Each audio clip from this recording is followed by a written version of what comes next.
Nakasinati ang dakbayan sa Mandawi ug hamubong pag-uwan-uwan. Apan ang bahin sa Sitio Ganghaan, Zone Ahos sa Barangay Paknaan, daling gibahaan. Mubalik si Luan Mirundina sa report.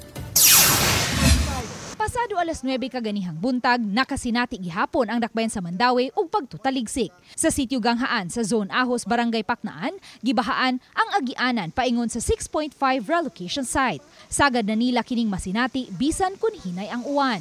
Gamay lang uwan, kadit lang magbaha. Ang food control sige pagsuyop after 5 days o 1 week magbaha magyapon. Samtang gihulagway ni Analiza Aniel, presidente sa Zone Ahos Paknaan Urban Poor Homeowners Association nga nakahasol sa paglihok-lihok ang baha sa Ganghaan.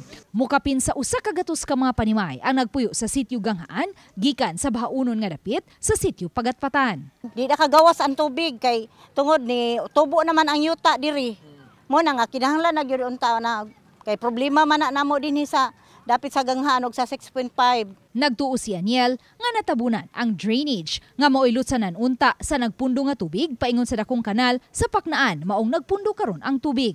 Nang hinaot sila nga may mga opisyal sa kagamhanan sa dakbayan sa Mandawi nga mususi sa ilang kahimtang. Tabunan na sa yuta ang manhole.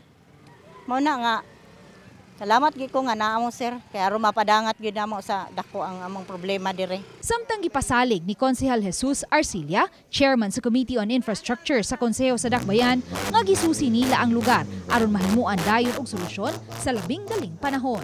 Karon amo ginaton karon gaman sa among afterlands ato para mapakita sa tos mga tawo dito nga natay aksyon. Uban ni Godfrey Rilien, Luan Mirundina,